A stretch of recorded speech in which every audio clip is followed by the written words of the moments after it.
Welcome to Cartoons 1101. I'm your Professor Chris As, and today we're going to be talking about why SpongeBob is a trust fund baby. Now, wait a minute. I know you're like, this may sound a little crazy. Now, is she a little off? You know what? You're asking good questions. Do you have those papers out, pencils out? Notes.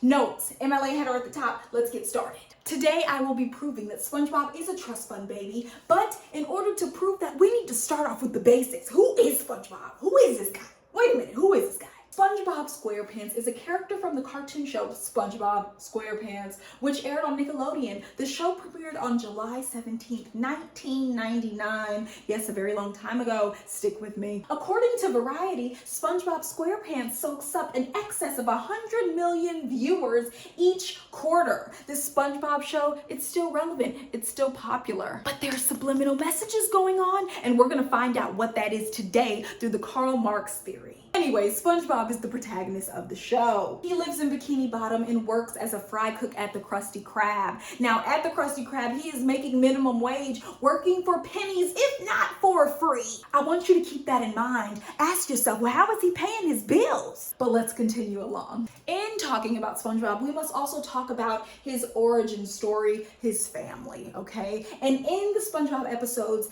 he has episodes which include his cousin, his grandma's cookies, yeah, we're gonna get into her next, and his parents, okay? Because every trust fund baby has a rich family. How do you think they got the trust fund title? So let's talk about SpongeBob's family. His parents are named Margaret and Harold. They dress very classy, very formal. We can see them up here. I'll try to blow it up on the screen for you. But as you see, his mom is wearing some nice, lavish white pearl sparkly. How much do those cost, lady? Then she has on a very formal fitting dress and some kitten heels. Matching. This is what them folks wear to like wine tastings and stuff, the rich folks, when they go to them galas. She even has the nice little swoop in her hair. That's old money. That's old money. And then look at the man. He the one who's making them investments. He's looking like Doug Dimmadome from Fairly Odd Parents, and if you know, you know.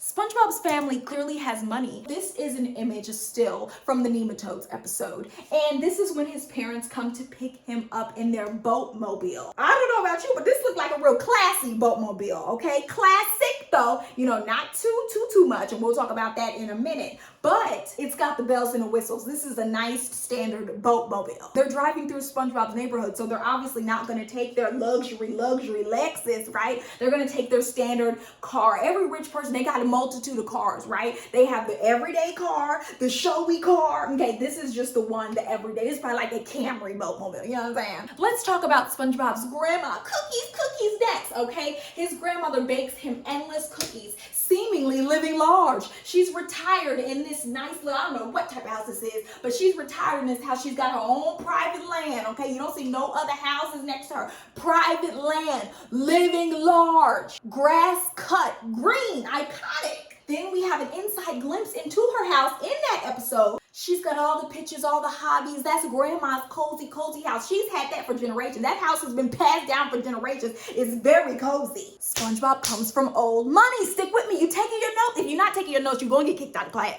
Now, I'm not going to tell you again. Next, we have SpongeBob's cousin, Stanley. He appears well put together, yet lacks business savvy skills. He's depicted as a klutz and nearly destroys the chum bucket in the episode that he's featured in. Okay, he can't do anything right. Who can afford to not do anything right? Usually broke folks, they gonna get the job done, okay? They gonna take the jobs nobody want, they gonna get the job done, they're gonna be there as long as they can. But if you are this incompetent to where you can't even hold a job because of your lack of aptitude, okay, you are inept. Who can afford to be inept? Y'all don't hear me today. Look at his nicely combed over hair, and he's still got his nice little formal suit on. Who is dressed like that? Knowing they ain't got no money in their bank account. This is a privileged man. SpongeBob's family obviously has money. They own land. They can afford to do whatever they want. They've got nice cars. Never stressed about money. Never even a conversation. So what does this mean? Let me tell you what it means. SpongeBob is a poser. Does this look familiar to you? Do these celebrities look familiar to you? Well, they will. They might. Okay. What is a poser? A rich person posing, cosplaying as a normal, regular person. Okay. Usually CEOs or celebrities, nepo babies do this.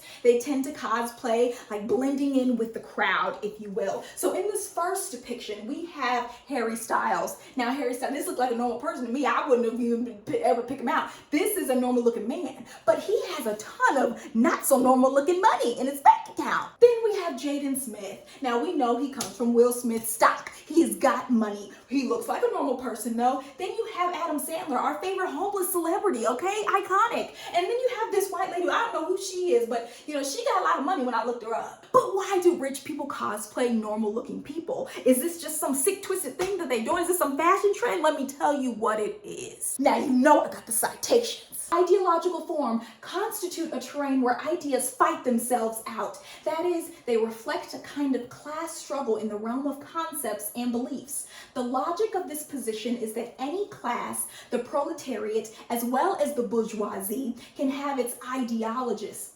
Ideology here signifies not distortion, but the outlook of a given class, its partisan stance in the class struggle. In this context, ideology is not in and of itself a pejorative term. Okay, this sounds like a whole bunch of hocus pocus mumbo jumbo. Let me break it down for you. Up here you have the wealthy, the rich folks. Down here you have the poor, lower class working folks, okay? These two parties live completely different lives. The wealthy up here have their own set of beliefs and ideologies, okay? And those elites, they have their ideologists. And down here with the working class, they have their own, social constructs and things that they do as well. Because of these two different parties and this gap in between, it's essentially they're living two different lives. To rich people in their world, right, in their ecosystem, they think, hey, I could dress down and blend in with the normal crowd. To them, this happening is normal. And there are a number of reasons why they probably have this belief system or think this way. But the main point is that they tend to dress down to blend in with the crowd, okay? They are posing in a sense. That comes from their lived experience being in the elite, being in the socialite world, being, celebrity CEOs, whatever the case. In that wealthy circle, in their wealthy class, their ideologists have established this as a normal for them. So now that we know that, let's relate this back to SpongeBob, okay? Because down here, although SpongeBob is a fry cook, he is a homeowner? What? How is SpongeBob a homeowner? Because he is cosplaying normal, okay? He is posing. This man has money. He's living in a nice suburb, okay? He's not living down here with tentacle acres. Remember that episode where Squidward went and they had all these amenities and group classes, real nice, very luxury type complex, okay? Tons of houses. There's a reason SpongeBob didn't choose to live here. Because in the wealthy's ideology, their belief system, they want to come down and be normal, okay? But they don't want to be coming down too much, because if otherwise he would have been in rock bottom. The ghetto, the trailer park, he would have been down there, but he's not. Why? Because they want to be right in the middle. The wealthy want to come down low enough to be on the same page, but we don't want to be too poor, right? You want to be right in the middle. That's what they're trying to do. And that's what they have established in their belief system. So in regards to SpongeBob, his stance is always, I'm ready for what? Capitalism! I said capitalism! SpongeBob is a proponent of such society because he and his family directly benefit from it. Obviously, that's how the rich stay rich. In referencing Karl Marx, capital is only accumulated through increasing productivity, and the higher the productivity of labor, the greater is the pressure of the workers on the means of employment, the more precarious, therefore, becomes their conditions for their existence. The wealthy, how do they stay wealthy? Well, they keep the lower working class. They want to bond the identity of that person with the identity of their job and fuse the two so that they can continually be working and producing, thus increasing labor and increasing productivity, increasing output. And so that's how they keep their pockets large, by keeping the working class working class. Here we have Squidward down here. We know in every episode he hates his job. SpongeBob knows this. He listens to Squidward complain every single day. Despite knowing that, SpongeBob revels in it. He's still smiling. Oh, today's a great day. Today's a great day. Who would be like that? Who would be none other than a trust fund baby? Because you have no care in the world. Money doesn't matter to you. So to him, it's like, oh, why is he so upset? Why is he so depressed? Today's a great day for me because I got mommy and daddy's money in my bank account and I don't have to care about anything else. Squidward is pulling himself up by the bootstraps, but that's another class. That's for another day, okay? Anyways, through upholding this belief system, SpongeBob is able to venture off into entrepreneurial side quests. Y'all remember the chocolate episode with the spinal cord? Y'all remember that was a good episode, iconic. How many chocolate bars is that, you may ask? 1, 2, 3, 4, 5. I can't even count my chocolate bars. In order to become an entrepreneur, you need seed money. You have to start somewhere, okay? Whether that's $20, $2,000, $200,000, you're getting the money from somewhere to start this venture, and it was always SpongeBob's idea. Same with the Pretty Patties, Exhibit A, B, and C. Remember that episode with the Pretty Patties? And SpongeBob and Patrick started doing this together, but it was originally SpongeBob's idea. Where did he get the seed money to start this stuff? Mommy and Daddy's wallets. They made so much money, they started giving it away back to the customers. What broke person you know is gonna give away the money they just made? Y'all not listening. Are you taking your notes? And let's not forget when SpongeBob was an entertainer venturing into the singing, acting career without a care in the world. How did he do this? Okay, relying on mommy and daddy's money. Because ain't no way he was this stress-free, quit his job willy-nilly. He's like, whatever. And I don't even have this in there, but don't forget when Squidward quit the Krusty Krab, right? Because he was accused of stealing Mr. Krab's stuff. And then he went to go live with SpongeBob, mooching off of SpongeBob. How is SpongeBob able to care for a moocher when he ain't even got no money? That's because he does have money, because he's a trust fund baby. And then he has a pet ownership, taking care of a snail. Where is he getting the coins and the checks? How is he buying the snail food? Use this.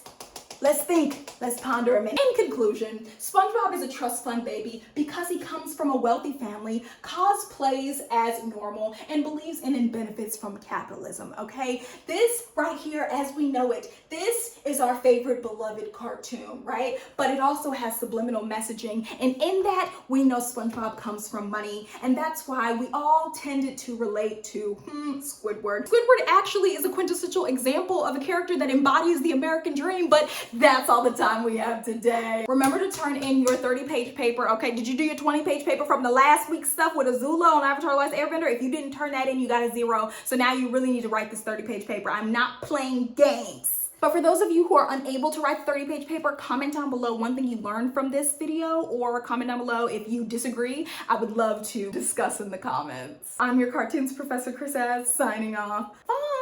Do your homework.